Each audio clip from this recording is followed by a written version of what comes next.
Hey everyone, welcome to सरकारी eight once again. तो इस वीडियो में जो है मैं आप सभी के साथ एक इंपॉर्टेंट इन्फॉर्मेशन डिस्कस करने वाला हूं। एंड ये जो इन्फॉर्मेशन रहने वाली है ये उत्तराखंड के BSc nursing first round counselling से रिलेटेड रहने वाली है। तो बहुत सारे कैंडिडेट्स मेरे से बहुत दिन से रिक्वेस्ट कर रहे हैं इसके लिए कि मैंने एक चीज़ बोली थी, मतलब जो कट ऑफ वाली वीडियो बनाई थी, तो मैंने आपको उसमें ये बताया था कि काउंसलिंग में जो है मैं आपको एक रफ आइडिया दे दूंगा। लाइक अगर आपकी कैटेगरी में इतने तक रैंक है तभी आप फर्स्ट राउंड की काउंसलिंग में पार्टिसिपेट करो। तो वही जो डिस्कशन है वो मैं आपके साथ इस वीडियो में करने वाला हूँ। लेकिन उससे पहले मैं आपको कुछ डिस्क्लेमर दे देता हूँ, यानी कि कुछ चेतावनी दे देता हूँ इसके रिगार्डिंग। ठीक है, तो ये जस्ट एक रफ मतलब एस्टिमेशन है। ठीक है, मतलब मैंने एकदम मैक्सिमम रेंज ली है कि यहाँ के ऊपर मुझे नहीं लगता कि फर्स्ट राउंड में जो है गवर्नमेंट कॉलेज मिल पाएगा। ठीक है, मुझे ऐसा लगता है। बाकी अगर आपको लगता है कि नहीं मुझे करना चाहिए, इसके अगर मेरी इससे ऊपर रैंक है, मुझे पार्टिसिपेट करना चाहिए, तो आप फ्री हो उसको करने के लिए। ऐसी कोई भी बाउंडेशन नहीं है। ठीक है, ये सिर्फ मेरा अप्रोक्सीमेशन है जो मैंने कुछ कैलकुलेशन के साथ किया है। तो अगर आप इसे फॉलो करना चाहो तो कर सकते हो, क्योंकि कैंडिडेट्स का ये सवाल है। क्योंकि यहाँ पर क्या है, जब आप फर्स्ट राउंड में, सेकेंड राउंड में या फिर मॉप अप राउंड में पार्टिसिपेट करोगे तो हर राउंड में आपको 1500 रुपीज पे करने होंगे।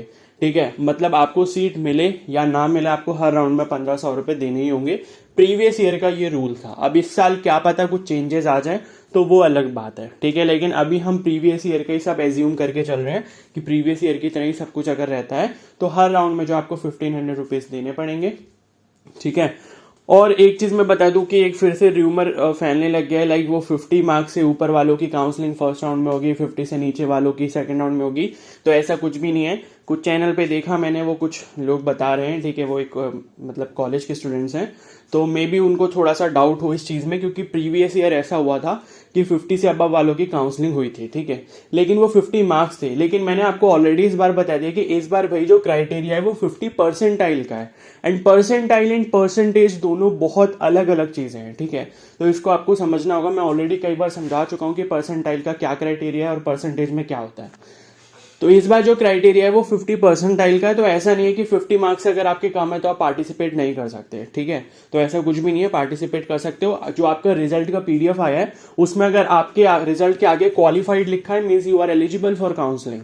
ठीक है, और अगर नॉट क्वालिफाइड लिखा है इसका मतलब आप काउंसलिंग में पार्टिसिपेट नहीं कर सकते। बस इतना सिंपल सा रूल समझो। बाकी इतना ज्यादा दिमाग लगाने की जरूरत नहीं है कि फर्स्ट राउंड में 50 से अबव वाले करेंगे, 50 से नीचे वाले नहीं करेंगे, ऐसा कुछ भी नहीं है। ठीक है, तो ये डाउट, ये प्लीज र्यूमर मत फैलाना अब इसके रिगार्डिंग। तो मैंने क्लियर कर दिया। ठीक है, तो अब डिस्क्लेमर बेसिकली इस चीज के लिए ये है कि एक चीज तो ये ध्यान रखो कि ये जो मैं आपको रैंक बता रहा हूं, लगभग जो रैंक मैं आपको बता रहा हूं कि इतने रैंक तक के बच्चों को फर्स्ट राउंड की काउंसलिंग में पार्टिसिपेट करना चाहिए। अगर आपकी उससे ऊपर है तो आप ना भी करो तो चलेगा, आप फिर सेकेंड राउंड में ट्राई कर सकते हो। ठीक है, तो ये जो मैं रैंक बता रहा हूं ये सिर्फ उन कैंडिडेट्स के लिए है जिन्हें सिर्फ और सिर्फ गवर्नमेंट कॉलेज चाहिए। प्राइवेट कॉलेज के लिए ये रैंक्स नहीं है। ठीक है, क्योंकि प्राइवेट कॉलेज आपको, अगर आपने क्वालिफाइड करा हुआ है, मतलब आपके मार्क्स कितने भी हो, मान लो किसी के 39 मार्क्स हैं, उसके रिजल्ट के आगे क्वालिफाइड लिखा है, और अगर उसको प्राइवेट कॉलेज चाहिए तो भाई वो फर्स्ट राउंड में ही पार्टिसिपेट करे। ठीक है, उसको फर्स्ट राउंड नहीं छोड़ना है। क्योंकि क्या है, ऑलरेडी जो डायरेक्ट एडमिशन है प्राइवेट कॉलेजेस में वो क्लोज हो चुके हैं। एंड मैंने इस पर एक वीडियो बनाई थी जिसमें मैंने दो कैटेगरी के स्टूडेंट्स को लिया था, category A, category B. Category A वो वाले स्टूडेंट्स से कि उनको प्राइवेट कॉलेज इस साल लेना ही लेना है। अगर मान लो उन्हें गवर्नमेंट नहीं मिलता तो उन्हें फर्स्ट राउंड में जो है पार्टिसिपेट करना ही होगा, भले उनकी रैंक कितनी हो, उनके मार्क्स कितने हो। अगर आप एलिजिबल हो काउंसलिंग के लिए तो आप जरूर पार्टिसिपेट करना। तो ये जो मैं रैंक बता रहा हूं सिर्फ और सिर्फ उन कैंडिडेट्स के लिए है जिन्हें गवर्नमेंट कॉलेज ही चाहिए, उसके अलावा कोई भी अदर कॉलेज नहीं चाहिए। ठीक है, तो अभी प्रीवियस ईयर के अकॉर्डिंग हमारे पास 8 गवर्नमेंट कॉलेज हैं बीएससी नर्सिंग के लिए। तो सिर्फ अगर आपको उनमें से एक चाहिए तभी आप इस चीज को फॉलो करना, अदरवाइज आप बिल्कुल भी इस चीज को फॉलो मत करना। ठीक है, तो मतलब उनके लिए जिन्हें मतलब या तो इस साल गवर्नमेंट कॉलेज चाहिए या फिर वो नेक्स्ट ईयर फिर से प्रिपेयर करके एग्जाम देंगे और फिर गवर्नमेंट कॉलेज के लिए ट्राई करेंगे। ठीक है, तो ओपन कोटा की हम लोग बात कर लेते हैं। ओपन कोटा बेसिकली क्या है कि मतलब सभी कैंडिडेट, चाहे वो मेल हो चाहे वो फीमेल हो। ठीक है, और वुमेन कोटा क्या है कि मान लो जो रिजल्ट आपका आया है, अगर आपके उसमें सब कैटेगरी में वुमेन लिखा हुआ है ठीक है। तो उस केस में फिर आपका वुमेन कोटा वाला क्राइटेरिया लगेगा। तो अभी मैं सिर्फ ओपन कोटा की बात कर रहा हूं। ओपन कोटा में सब कैंडिडेट्स आ जाएंगे, चाहे वो उनके में वुमेन कैटेगरी लिखा, ठीक है, वुमेन छोड़ो, मतलब चाहे उनके में वुमेन सब कैटेगरी में एनए लिखा हो या फिर वो मेल कैंडिडेट हो, कुछ भी ऐसा हो, तो उन सभी कैंडिडेट्स के लिए ओपन कोटा वाली रैंक्स जो है आपको फॉलो करनी है। तो जनरल कैटेगरी से अगर आप बिलोंग करते हो, तो अगर आपकी 300 तक कंबाइंड रैंक है, ठीक है, जनरल कैटेगरी के केस में अगर 300 तक आपकी कंबाइंड रैंक है तो आप फर्स्ट राउंड में पार्टिसिपेट कर सकते हो। अदरवाइज जब फर्स्ट राउंड की काउंसलिंग का रिजल्ट आ जाएगा उसके बेसिस पर आप सेकंड राउंड में पार्टिसिपेट करना, क्योंकि फर्स्ट राउंड का रिजल्ट जब आएगा काउंसलिंग का तो हमें ये चीज पता लग जाएगी कि फर्स्ट राउंड में कॉलेज जो है किस रैंक तक अलॉट हुआ है, मतलब जो गवर्नमेंट कॉलेज अलॉट हुआ है वो किस फाइनल रैंक तक अलॉट हुआ है। तो उसके बेसिस पे फिर आप एजम्पशन लगा सकते हो कि सेकंड राउंड में मुझे करना चाहिए नहीं करना चाहिए अपने रैंक के अकॉर्डिंग, या फिर डायरेक्टली मुझे मॉप अप राउंड में आगे जाना चाहिए पार्टिसिपेट करने के लिए, ठीक है। तो जनरल कैटेगरी के लिए लाइक मैंने ऐसे ही बताया था कि 140 या 150 के समथिंग जो है कंफर्म सीट मिल जाएगी। तो मैं 150 कैंडिडेट्स और ऊपर ले लेता हूं, ठीक है।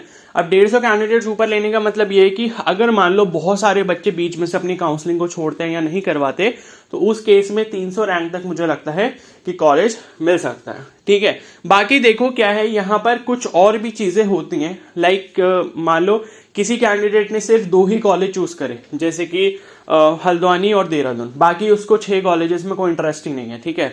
तो वो कैंडिडेट्स भी कई बार क्या होता है कि मान लो उन्होंने 2 ही कॉलेज सेलेक्ट करे, तो बाकी जो 6 कॉलेजेस थे उसमें अदर कैंडिडेट्स के मिलने के चांसेस जो है वो ज्यादा हो जाते हैं, ठीक है। तो ये एक मतलब मान सकते हो कि सेफ क्राइटेरिया है। अब आपका अगर मन करता है, जैसे मान लो आपकी जनरल कैटेगरी है, अगर आपका ओपन कोटा है, तो आप जो है मान लो आपकी 400 रैंक तक भी आ रही है, तब भी आप आगे पार्टिसिपेट करने के लिए जा सकते हो, ये आपके ऊपर डिपेंड करता है। बट ये है कि 300 रैंक तक मेरे को लगता है कि ठीक ठाक एक जो है यहाँ पर ये अप्रोक्सीमेशन है जहां तक आपको पार्टिसिपेट कर लेना चाहिए। और इसके अगर मतलब 300 रैंक से नीचे तो मतलब आपको पार्टिसिपेट करना चाहिए। 300 रैंक के ऊपर आपकी विश है, आपको लगता है अगर आपके मतलब क्या बोलते हैं कि फाइनेंशियली आप ठीक हो, कंडीशन ठीक है, एंड आपको लगता है कि मैं इसमें थोड़ा बहुत पैसा एक्स्ट्रा इन्वेस्ट कर सकता हूँ, कोई प्रॉब्लम नहीं है अगर ये वेस्ट भी हो जाएंगे। अगर मान लो मुझे कॉलेज नहीं मिलेगा तब भी मुझे कोई प्रॉब्लम नहीं है, तो आप ऊपर अगर आपकी रैंक है 300 से लाइक 400 तक भी है या 450 तक भी है, तब भी आप आगे जा सकते हो, ठीक है। उसके बाद ओबीसी कैटेगरी में ये 600 रैंक तक मैंने ये अप्रोक्सीमेशन लगाया है, ठीक है। तो अगर आप ओबीसी कैटेगरी से बिलोंग करते हो तो 600 रैंक तक अगर आपकी रैंक है तो आप पार्टिसिपेट कर सकते हो फर्स्ट राउंड में। अदरवाइज फिर फर्स्ट राउंड का जब रिजल्ट आ जाएगा उसके बाद आप उसी के अकॉर्डिंग सेकंड राउंड में देख सकते हो कि आपको पार्टिसिपेट करना है या नहीं करना है। और ईडब्ल्यूएस के केस में 1250 रैंक तक, ठीक है। और एससी कैटेगरी में 1100 रैंक तक आपको पार्टिसिपेट करने चाहिए।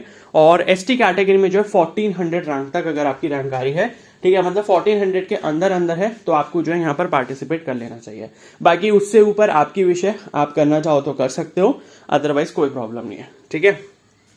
अब बात करते हैं विमेन कोटा की, ठीक है। तो विमेन कोटा का मतलब ये है कि जो भी आपका रिजल्ट आया है उसमें अगर आपके सब कैटेगरी में विमेन लिखा हुआ है, ठीक है, WOMEN विमेन लिखा है, तब ये वाला कोटा एप्लीकेबल होगा।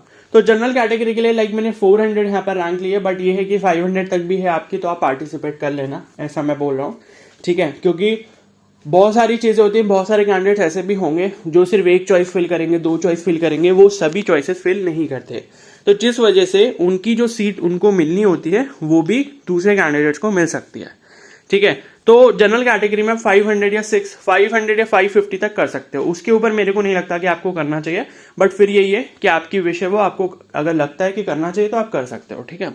ओबीसी कैटेगरी में 800 रैंक तक वुमेन कोटा के केस में, ठीक है, और मतलब 800 रैंक तक अगर आपकी रैंक है तो आप पार्टिसिपेट करो, आपके चांसेस हैं कॉलेज मिलने के। उसके बाद ईडब्ल्यूएस के केस में 1500 रैंक है ये, एससी कैटेगरी में 1300 रैंक तक या 1400 तक भी जा सकते हो, और उसके बाद एसटी कैटेगरी में जो है 1600 रैंक तक, ठीक है। तो लगभग ये जो है मेरा अप्रोक्सीमेशन है कि अगर आपके इतनी रैंक से मतलब कैटेगरी वाइज अगर इतनी रैंक के अंडर आपकी रैंक है तो आपको जरूर पार्टिसिपेट करना चाहिए, आपके चांसेस हैं कॉलेज मिलने के।